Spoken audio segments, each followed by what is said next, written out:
जाहिर है कि आप सब लोग के दिलों में हमारे लिए जो स्थान है, जो जगह है, यकीनन हम आपके सबके का शुक्रिया अदा करते हैं।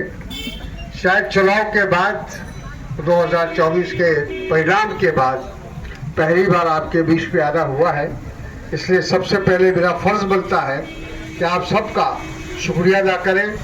आप तमाम नौजवानों का, बुजुर्गों का, भाइयों का, माँ और बहनों का विशेष रूप से मैं सबका शुक्रिया अदा करना चाहता हूँ कि आप सब लोगों ने एक विपरीत परिस्थिति में, क्योंकि जो देश का माहौल है वो आप सबसे छिपा हुआ नहीं है। आज भी देश के अंदर नफरत, घृणा, द्वेष से काम चल रहा है, भेदभाव का से काम चल रहा है और समाज को बांटने की कोशिश हो रही है। एक दूसरे के सामने एक समाज को खड़ा करने की कोशिश हो रही है। ये जो माहौल बिगाड़ने का प्रयास चल रहा है, उसमें अगर आप सब लोगों ने आगे बढ़कर, हिंदू मुसलमान सबों ने आगे बढ़कर जिस तरह से साथ दिया, जिस तरह से आपने हमारी हिमायत की, उसके लिए हम आपका बेहद शुक्रिया अदा करते हैं। जहाँ तक विकास का सवाल है, आप जानते हैं कि जब से मैं कटिहार की धरती पर मैंने कदम रखा है, तब से लगातार मेरी कोशिश यही रहती है, प्रयास रहता है कि हर क्षेत्र में जो भी हम इस क्षेत्र के लिए कुछ कर सकते हैं तो हम करने का प्रयास करते हैं। चाहे रेल के क्षेत्र में हो, सड़क के क्षेत्र में हो, पुल के क्षेत्र में हो, शिक्षा के क्षेत्र में हो, कोई भी क्षेत्र ऐसा नहीं है जिसमें हम लोगों ने थोड़ा बहुत अपनी तरफ से कुछ योगदान करने का कोई प्रयास नहीं किया हो। लेकिन समस्याएं भी बहुत हैं, अनेक समस्याएं हैं। उन समस्याओं से जूझना है हम सबको और हम लोग उस लड़ाई को लड़ते हैं। विपक्ष में है, हमारी सरकार नहीं है, न बिहार में है न केंद्र में है। एक यहाँ भी हम एक विपरीत परिस्थिति में काम करते हैं। तो जो भी हमारी राजनीतिक हैसियत है, आप सब लोगों की दुआओं से, आशीर्वाद से, तो उस का फायदा उठाते हुए हमारा प्रयास रहता है कि क्षेत्र का विकास हो, आगे बढ़े।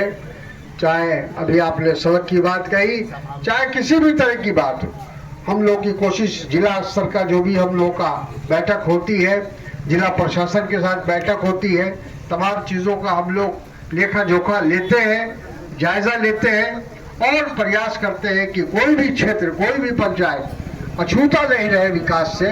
ये हमारी कोशिश रहती है।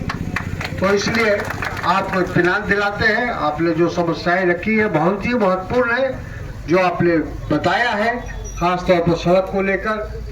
आने वाले समय में हम लोग उसकी ये कोशिश करेंगे कि इस सड़क की जो जर्जर स्थिति है वो ठीक हो और यहाँ के लोगों को सुविधा प्राप्त हो। तो इन्हीं बातों के साथ मैं ये कहना चाहूँगा कि अभी हम बहुत लंबी लड़ाई है। एक तरफ तो हम देख रहे हैं, जो आपने अभी हमने जिक्र किया कि हमारे देश के अंदर जो एक विचारधारा की लड़ाई चल रही है, हमारे देश के संविधान से खिलवाड़ हो रहा है, हमारे देश के लोकतंत्र से खिलवाड़ हो रहा है।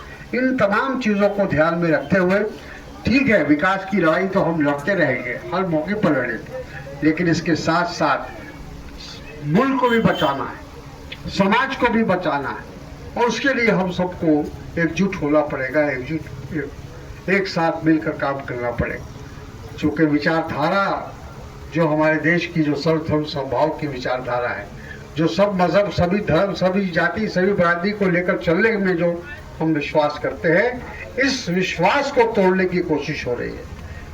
लोग अपने सत्ता में आने के लिए, हुकूमत में आने के लिए वो ऐसा रास्ता अपनाना चाहते हैं, ऐसा शॉर्टकट रास्ता अपनाना चाहते हैं जिससे वो सत्ता में आए। क्योंकि हमारे यहाँ लोगों की धर्म में आस्था है, हमारे देश में लोगों का मजहब से उनका वास्ता है। तो इसलिए कुछ लोग ये सोचते हैं, कुछ लोगों का ये प्रयास रहता है कि किसी तरह धार्मिक उन्माद पैदा करके, मजहबी जलूल पैदा करके उसका फायदा उठाया जाए।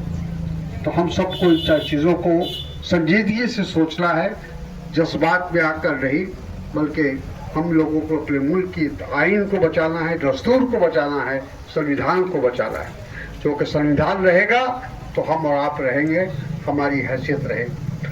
अगर संविधान में कोई बदलाव, जिस तरह से भारतीय जनता पार्टी लगातार प्रयास कर रही है, कोशिश कर रही है, अभी वक्फ बोर्ड की बात कही गई, जिस तरह से वक्फ की जायदाद पर कब्जा करने का प्रयास चल रहा है, हमें उम्मीद है मामला सुप्रीम कोर्ट में है और सुप्रीम कोर्ट से हमें इंसाफ मिलेगा।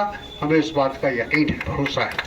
तो कहने का मतलब यह है कि लगातार ये कोशिश जारी है कि खास तौर पर इस देश के जो अल्पसंख्यक हैं उनको देश की मुख्यधारा से कैसे अलग किया जाए। तो ये बहुत ही खतरनाक बात है कि समाज के एक वर्ग को देश की मुख्यधारा से अलग कर दिया जाए। कैसे समाज चलेगा? इस समाज में हम लोग सब लोग मिलजुल कर रहते आए हैं, सालों से आए हैं, और हमारी तारीख गवाह है कि हम लोगों ने हमेशा एक दूसरे को भाई समझा है, भाई की तरह हम रहे हैं और आगे भी हम भाई की तरह रहेंगे। ये हमारा संकल्प है, ये हमारी प्रतिज्ञा है। तो आप सबका आज जिस काम के लिए हम लोग आए हैं, बहुत छोटा सा काम, जैसा अभी हमारे साथी ने कहा, कौशल जी ने कहा शायद, कि हम लोगों को पूरे संसदीय क्षेत्र में विकास के नाम पर एक सांसद को मात्र 5 करोड़ रुपया मिलता है। 5 करोड़ में भी 80 लाख रुपया जीएसटी का काट दिया जाता है, यानी 4,20,00,000 रुपया, 4 करोड़ 20 लाख रुपया हमको मिलता है। और उसमें हमको पूरा जिला, पूरा संसदीय क्षेत्र, 14 ब्लॉक, 6 विधानसभा, सबको देखना पड़ता है। तो हम लोगों ने सोचा कि ऐसा कौन सा काम किया जाए जिससे ज़्यादा से ज़्यादा क्षेत्रों में हम प्रकाश पहुंचा सके, रोशनी पहुंचा सके। और इसीलिए ये कार्य हम लोगों ने लिया और हर जगह, हर पंचायत स्तर पर हम लोग की कोशिश है कि कम से कम ये जो हाई पावर लाइट का इंतज़ाम कर दिया जाए और कम से कम कुछ तो लोगों को, स्थानीय लोगों को लाभ मिले, ऐसा हम लोग का प्रयास। तो हम आप सबका शुक्रिया अदा करते हैं कि इस मौके पर आप सब लोग जमा हुए और हम लोग की जो विकास की लड़ाई